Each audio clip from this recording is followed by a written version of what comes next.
hereby declare that I resolve to... Start putting the toilet seat down. Hey! I did that pretty good. You're right. Feel like it? Hey, and welcome back to Livin Vida Low-Carb on YouTube, episode 16. My name is Jimmy Moore. I'm Christine Moore. And we are here to talk about the healthy low-carb lifestyle. And yes, we are only weeks away from New Year's resolutions. Putting the toilet seat down is what she wants me to do. So, hey, so we know that a lot of people are going to be going on New Year's resolutions. I did back in 2004, January 1st, 2004. I made a New Year's resolution that I was going to lose weight. And I was 410 pounds at the time and needed to lose weight very badly. Decided to start the Atkins diet, and 1 year later, by the next January 1st in 2005, I had lost 180 pounds. You go, boy. Yeah. And so, since so many people look at January 1st as their starting date for doing something serious about their weight, I thought, you know what? Let's go ahead and give them some tips about how to get started on the healthy low-carb lifestyle.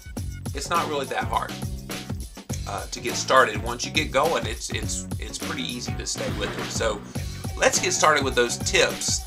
First tip is you gotta get serious. If you're not 100% committed to this lifestyle change, don't even bother. And when I say this lifestyle change, I mean any lifestyle change, whether you decide to do low-fat, vegan, slim fast, Nutrisystem, whatever you decide to do, you got to commit to it 100% that you're going to do this like you've never done anything before in your life. Because if you're not committed to it, you can't expect the diet to work for you. And that includes the Atkins diet, the South Beach diet, pretty much any diet you go on. You've got to make it your permanent, healthy lifestyle change, and you got to be committed to it. There were times when I wanted to give up on my low-carb lifestyle back in 2004, but it was just not an option because in my mind I said, gosh dang it, I'm going to do this. If it kills me, I'm going to do this. And it didn't kill me. I'm alive and well, and I did do it, and here it is almost 4 years later, and I'm still living La Vida low-carb and happily so. The second thing to help you get started on low-carb is to read a book.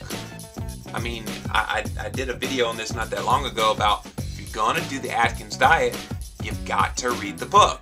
You can't exactly call it the Atkins diet if all you're eating is meat, eggs, and cheese all the time. That's not the Atkins diet. That does include the Atkins diet, but there are so much more to the low-carb lifestyle than what you hear about in the media. So don't try to do it on your own. Read the book. Follow the plan exactly as prescribed by the author, and then keep doing that plan for the rest of your life. I mean, I don't know why people try to make this so hard. That is what you need to do. Read the book. Read the book. It's hard to do something without reading the instruction manuals. Yeah, exactly. You've got to read the instruction manual, as we talked about in one of our previous videos. The next one is don't be lazy on the induction phase. A lot of people try to fudge that 20 grams of carbs for the first 2 weeks. Listen, if you're going to start low carb, you have got to get started on the right foot. And if you're not eating low enough carbs early on, you're just not going to succeed. And a lot of people mistakenly think that the induction phase is about weight loss. The induction phase is not anything about weight loss. Yes, you lose a lot of weight. Upwards of about 10% of your entire weight loss will happen during the induction phase. I think I lost, what was it, about 17 pounds, and I ended up with 180 pounds lost. So I was a little below the norm. But the main thing you're doing in induction is you're getting your body into fat burning mode, ketosis. And once you're in ketosis, you're burning fat. From there on, your body is set. You got rid of all those carbohydrate stores. You know, you're basically burning fat for fuel at that point. Right. So you've got to keep your carbohydrate at 20 grams net carbs or around that a day. Some people try to eat less than that, and that's fine because you certainly want to get into ketosis, but definitely do not go above that if at all possible. Right. And then, of course, you'll slowly add more carbs back over the next few weeks. Next up is take a good multivitamin. If you're not already taking vitamins, at the very least, you need to be taking a good multivitamin. For men, that's one without iron. And we also discussed some of this in our video on supplements recently. Make sure you are taking potassium supplements early on when you first start low carb, because it will help with the leg cramps. I had awful leg cramps because I forgot to take potassium, but you learn your lesson, you start taking the potassium. I had them too. Oh yeah, it'll do a bear on your legs, but you can get through it. Potassium will help. Now, a lot of people have confusion about net carbs. Net carbs is super simple. Let me just make it real easy for you.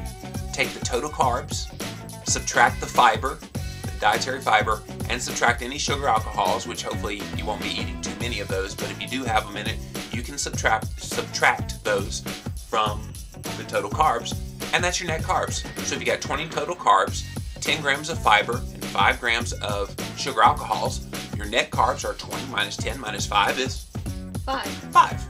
So 5 net carbs. It's not really hard. I don't know why people make it so difficult, but that's net carbs. The next tip is eat lots of small meals throughout the day.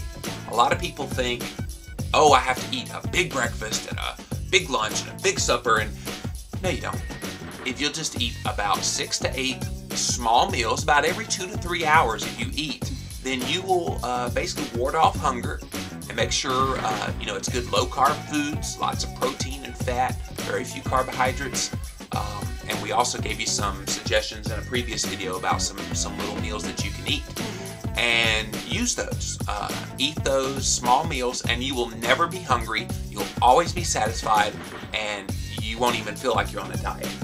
I guess eating regular meals like that keeps your body satiated, but it also keeps your energy level. Yeah, your energy level, and it's just so beneficial to eat lots of small meals throughout the day. Another tip is get rid of the high carb foods. No more carbage, right? So you want to get rid of all those high carb junk foods, and some people may say, well, my family's not eating low carb, I can't do that. Yeah, you can. You're in control of your life, you're in control of your body. You need to dictate what's healthy in your household and what's not healthy in your household.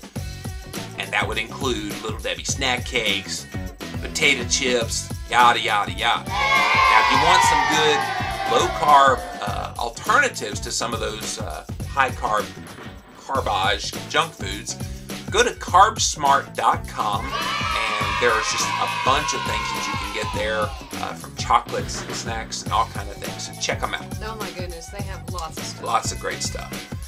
The next tip is don't be afraid to eat fat. Fat is good for you. You serious? Fat. And we did a video on this not that long ago. Even saturated fat is good for you. All the studies are coming out. It is just so healthy. The next one is invest in a good scale and weigh yourself regularly. Now, if you're one of the people that gets discouraged by the scale, still try to weigh yourself regularly, even if it's like once a week, because you don't want to get in the habit of not knowing where you are. I, for one, enjoyed being on the scale. Oh, he would do it 10 times a day. Every single day. Yeah, at least 10 or a dozen times a day. I just love seeing the scale move. So use that and get a good scale. And finally, one more thing about that, if you have time. The best time to weigh is in the morning, right after you get up. Right. And finally, we have a journal, and make sure you journal your progress with your carbs and everything that you're doing, the water you're drinking, drink lots of water, and your exercise. Now, before we go, we want to announce the winner of the Cal-Carb Clicker from the last video. Her name is Murdy Bell. She was the one that left us a nice comment at the bottom of our last video, and you, Murdy, are a winner. That's it for Livin La Vida Low Carb on YouTube, episode 15. See ya!